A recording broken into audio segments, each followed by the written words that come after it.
What's up everyone, it's the Munch and welcome back to Pokemon Sun and Moon. That's right, it's our unexpected return to the Alola region. No one could have predicted that this was coming next, not even me to be honest, as I was looking for some new games to play through here on the channel, and I realized that I never actually concluded our adventure here in Alola, as we are here to finally take on the Battle Tree. But before we get to it, I've actually got a super special announcement for you guys, and that is that the MunchingOrange official merchandise store is up and running thanks to my friends at Broadband TV. Now you too can finally munch the oranges with your own t-shirt. We started off with a couple of designs featuring that sleek, fresh, new MunchingOrange logo you might have caught in the intro, or if you don't feel like wearing my name on your chest, you can just tell others to munch on this!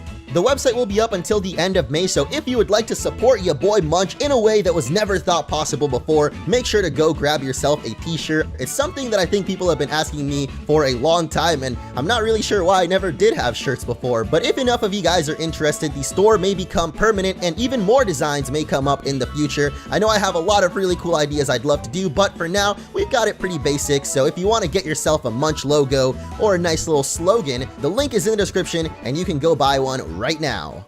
Anyway, now that we've got that announcement out of the way, welcome back to Sun and Moon. Holy moly, it has been a long time, but here we are at the Battle Tree on Pony Island, the final area of Sun and Moon. Pretty much the only thing I left unfinished in this game is the Battle Tree, which as you guys may know is kind of like the Battle Tower from the past, where you can take on trainers consecutively, and eventually we might even face off against a legendary trainer from previous games. There's a lot of really cool challenges that can pop up, and I always really wanted to do a series taking them on, and so today we're finally gonna get started on that. So if you guys are excited for the return of the Munch and the return to Alola, make sure to hit that like button and let's finally get to it by showing off the team. And this is of course the team of Alolan All-Stars, the ones that helped us get through this entire playthrough, starting off with the one and only El Tigre, the Incineroar. And oh my gosh, I've missed you, little buddy. It's been so long since I played Sun and Moon that I honestly, it's kind of a shock to even see the graphics right now. But we've of course got the Alolan Raichu Puka,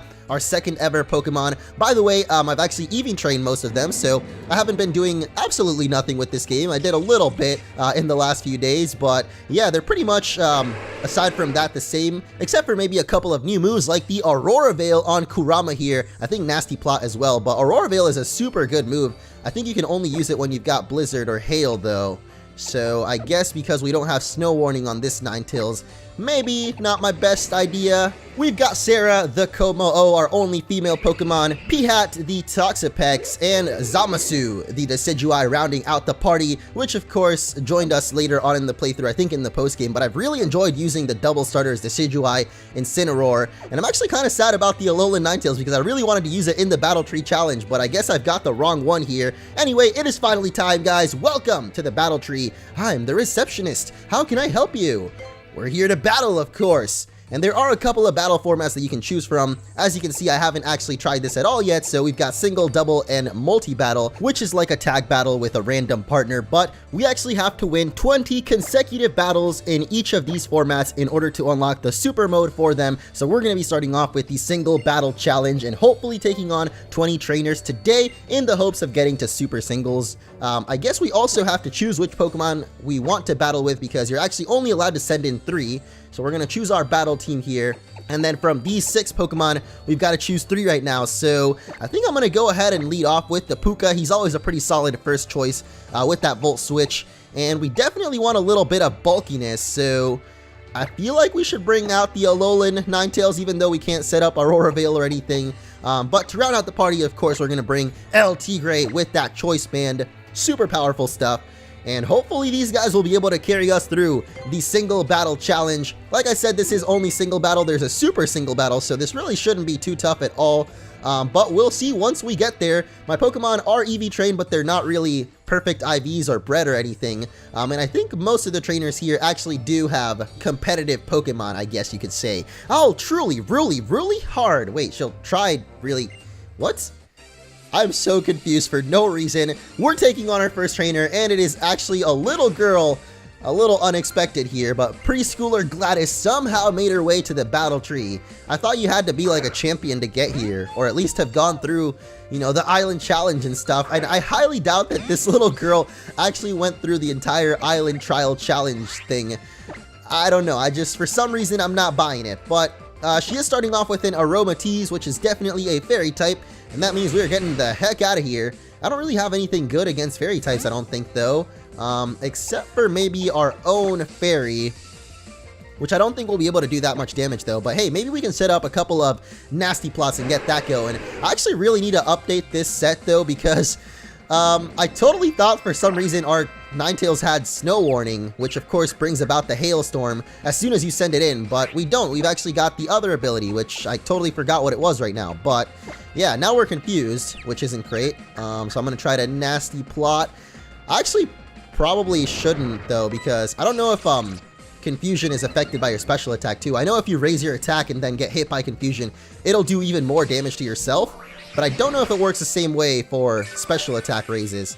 I don't know, but with that nasty plot, I'm guessing that we should be able to take it out with an ice beam here. And this whole battle tree, actually, I really wanted to try it out because I haven't been playing too much Pokemon lately in general, and even when I've been playing, if you guys haven't noticed, during Pokemon Spectrum and Pokemon Prism, I've been losing quite a lot. Like, I definitely haven't been playing up to par with, I guess, how I should be. And I feel like the battle tree would actually be really good practice to kind of get back into the competitive mindset. Not really competitive because I'm not planning on going to any competitions or anything, but at least try to get better at Pokemon so that we can eventually take on another Nuzlocke. Because I'm actually really excited to do another Nuzlocke, but I really don't think I'm ready for it right now.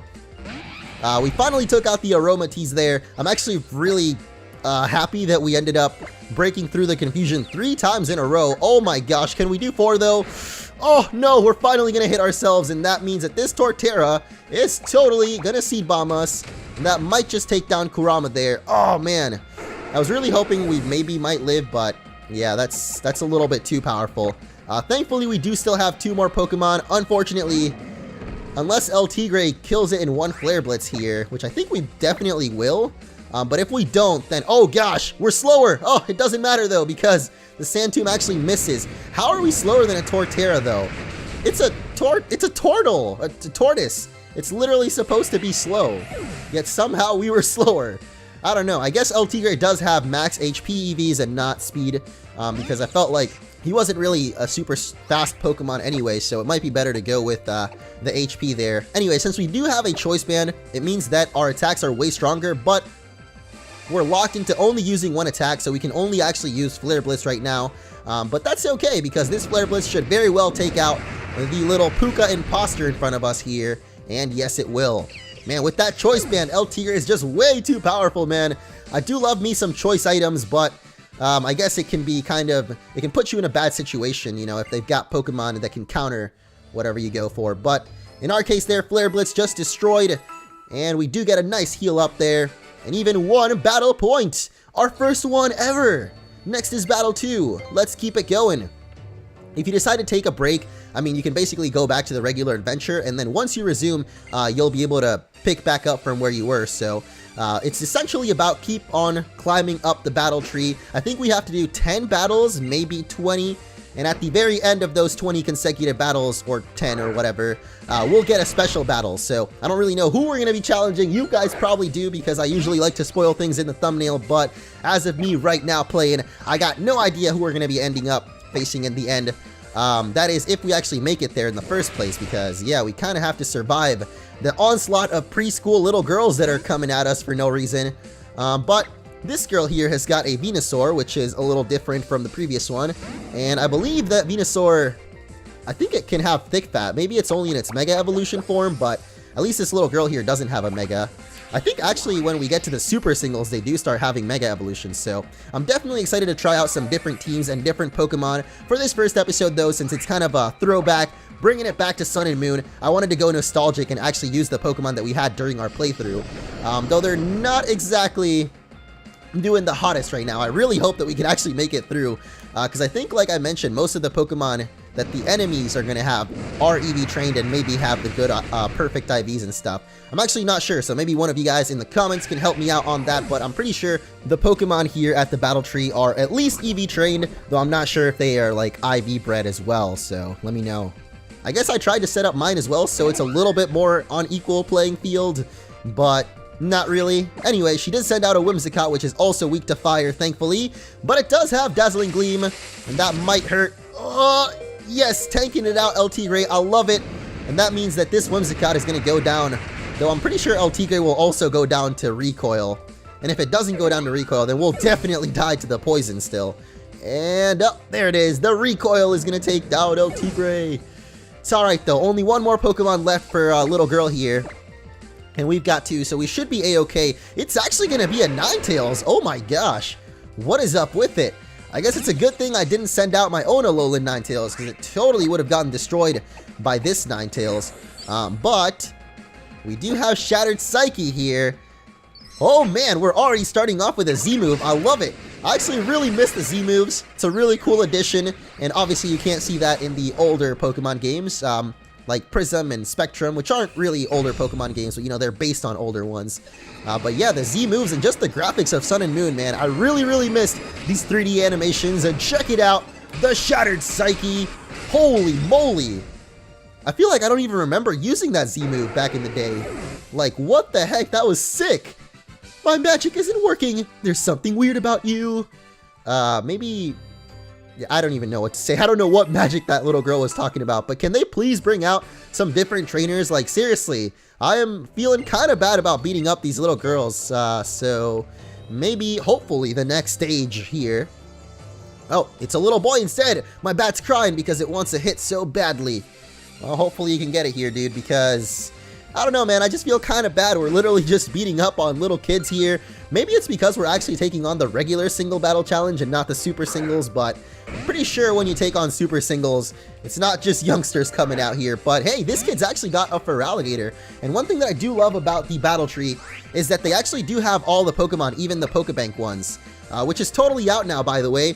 I can't believe that when I was actually playing Sun and Moon last, Pokebank wasn't even out yet. Like, holy crap, it feels like so long ago, and it actually is really long ago. You have Earthquake? Are you serious?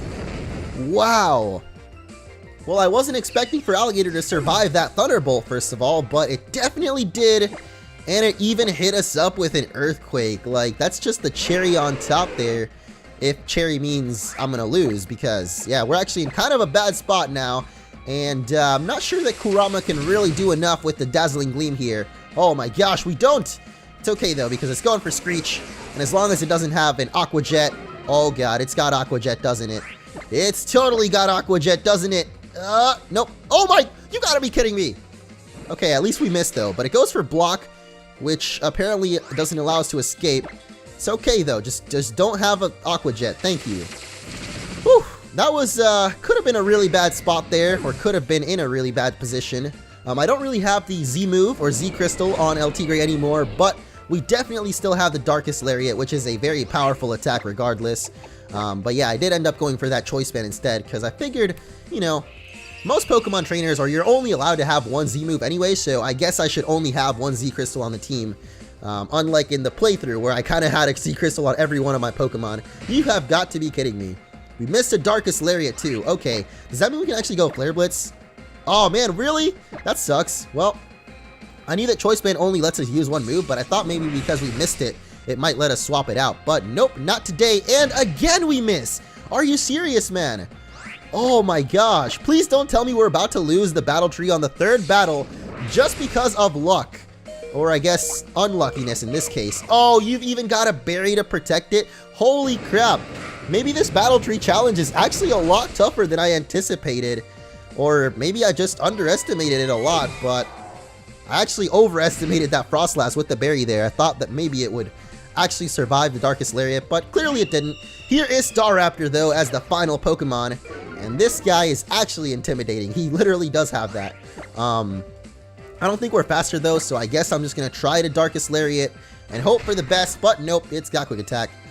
That's a bummer. It's all good though, because we do still have Kurama left, thankfully, and I think an Ice Beam or two will be able to take down the Staraptor. That is, unless he goes for close combat and totally destroys us, but I'm really hoping that we don't. Oh, I've just realized that the Hail was out, so we could have gone Aurora Veil actually. Oh well, it's a little bit too late for that now. Ice Beam away, and I really hope this takes it down in one hit. Nice.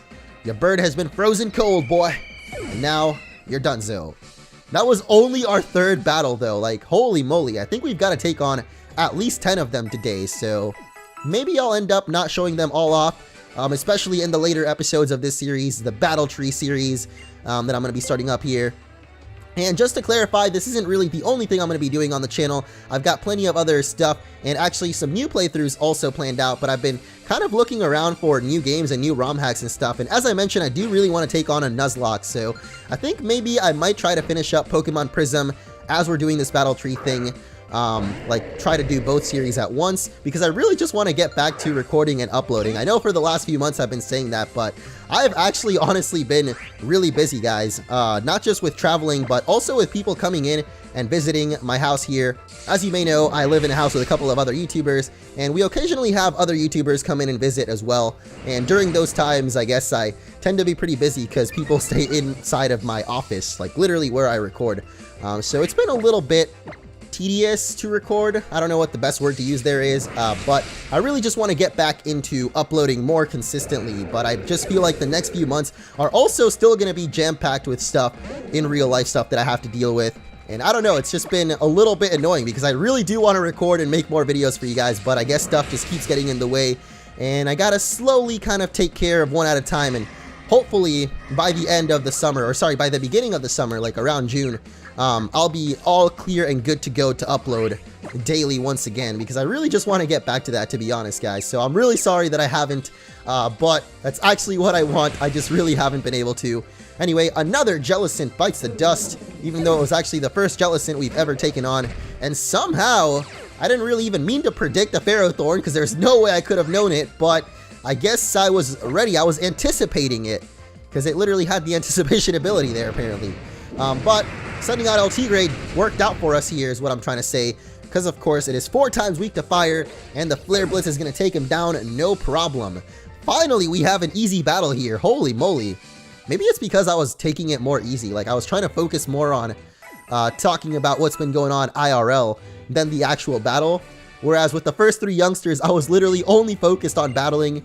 And I feel like that's what makes it actually harder. Like, when I try to think too much about what move I'm supposed to make, is when I actually end up making the wrong move. Oh, hey, it's a Team Skullgrunt. You want to tangle with me?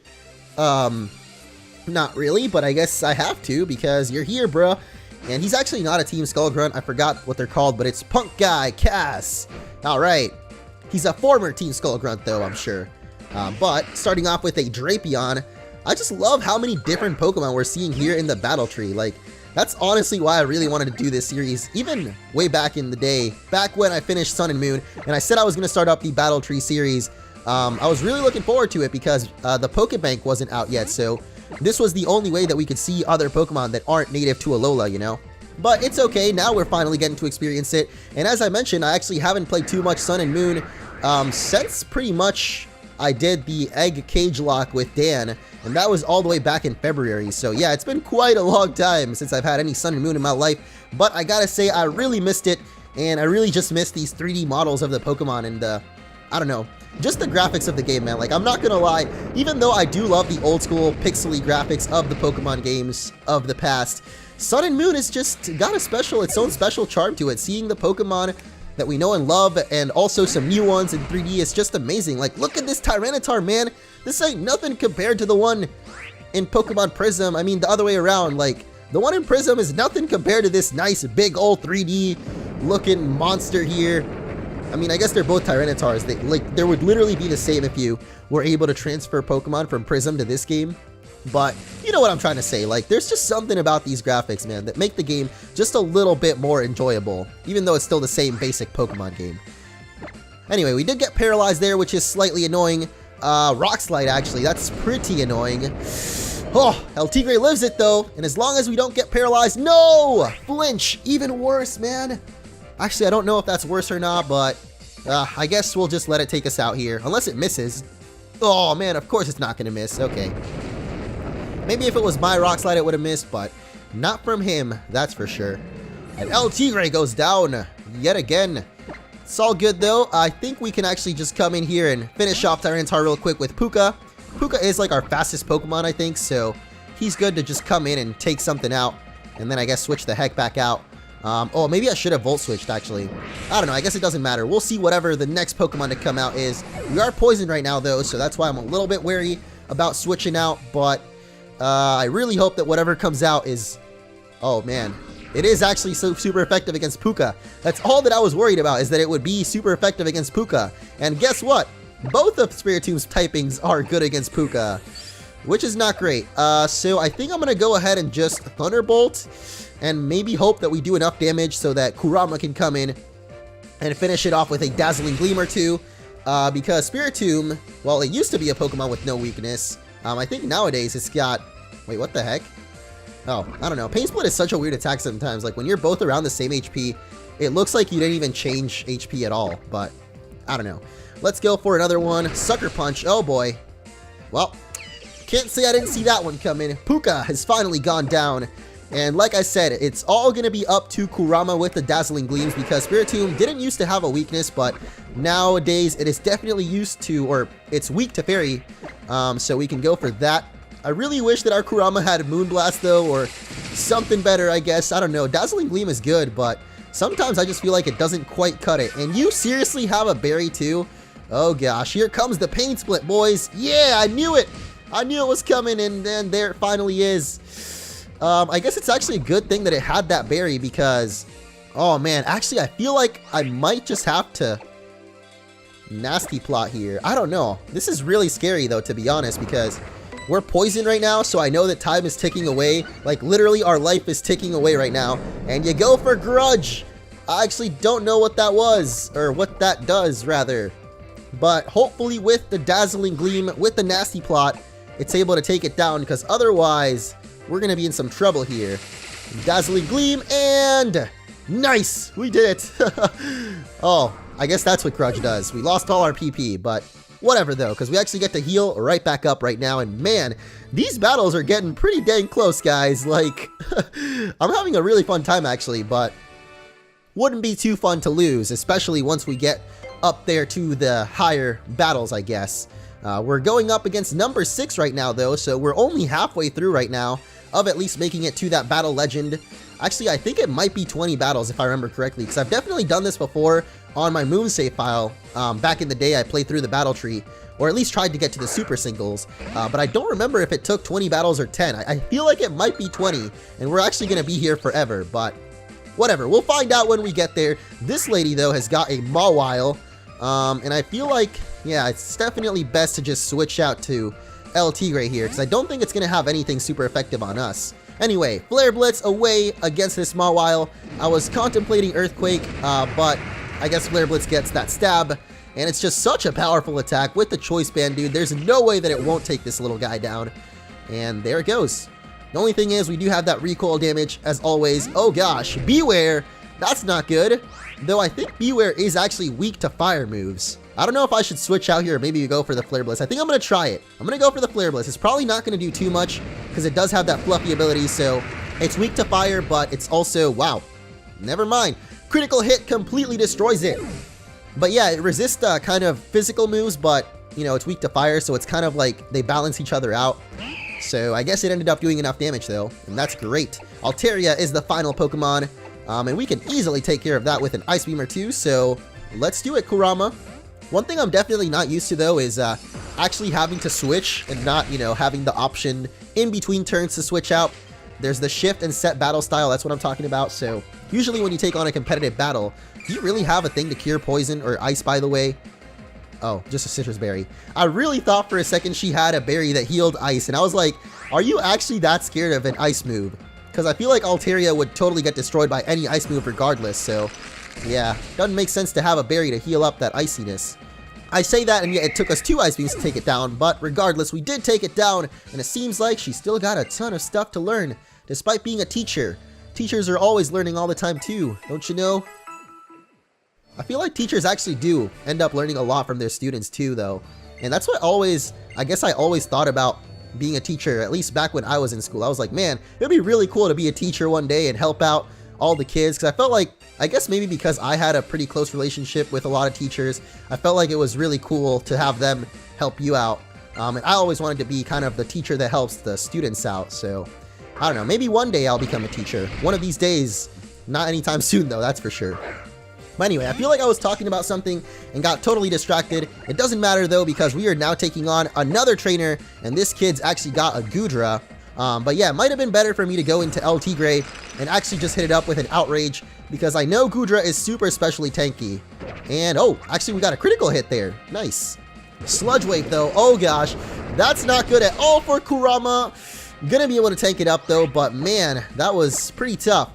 At least we're faster though, and we can go for this Ice Beam. I really got to check out though if Ice Beam or Dazzling Gleam does more damage, because yeah, they are just not cutting it right now, and Kurama's gonna get taken down. That is pretty sad, dude, but it's okay. We've still got 2 Pokemon, right? Oh man, I don't want to lock myself into Outrage and then have it, you know, go into a fairy Pokemon or something, because that would really suck, and then we might also get confused at the end. So I think I'm gonna go Darkest Lariat instead, and just oh gosh, you've got Muddy Water. Okay then. Man, I am just not expecting El Tigre to be so slow half the time, but El Tigre is definitely a pretty slow Pokemon. At least he's finally gonna be able to take down the Goodra here, though. Oh man, there's Gooey too. There's just so many things I'm not taking into account right now. I should factor all these things in before I go for my move, but wow, another water type, or another Pokemon with a water move, I mean. This is not good, because we did get gooeyed up, and I know for a fact this Blastoise will be faster than us no matter what. So I guess I just have to sacrifice El Tigre here, and really, really hope that whatever his last Pokemon is, Puka can handle. Oh my gosh, guys. This might be it. This might be the closest battle tree battle that we've had so far, I guess. Because we are down 1 Pokemon, and he has definitely still got 2 of them. Alright, let's go for Thunderbolt then. I really wish I had the Electric Z Crystal right now, but oh, come on, man. Aqua Ring, okay. I don't mind that too much. Kind of made Blastoise look a little thicker than normal there, actually. I guess because his face got all expanded. I don't know, it looked like a Snapchat filter or something. But anyway, because it did go for that Snapchat filter, that means we actually get to take it down. And that is definitely a sigh of relief, because Puka's still at full HP. So whatever comes out next, Axel Gore. Oh gosh. Okay, well, this thing is a bug. Yeah, I don't think we can win. I'm pretty sure we are donezo here, guys. Maybe I'll go for the Shattered Psyche and hope for the best. I don't know, though. Oh, God. The Bug Buzz, and goodbye, Puka. I am so sad right now. We only made it to the 8th battle. Not really how I expected our battle tree challenge to begin, but unfortunately there's no second chances here, which means next time we will have to take on the single battle challenge all over again. I'm gonna work on my battling skills and the team once again, and we'll be back next episode to hopefully finish off the single battle challenge. I hope you guys enjoyed this first episode of the Return of Sun and Moon. I had a lot of fun actually with this battle tree, even though it's just battle after battle after battle. That's exactly what I've been missing about Pokemon, so stay tuned for the next one. I hope you enjoyed, and I will see you then.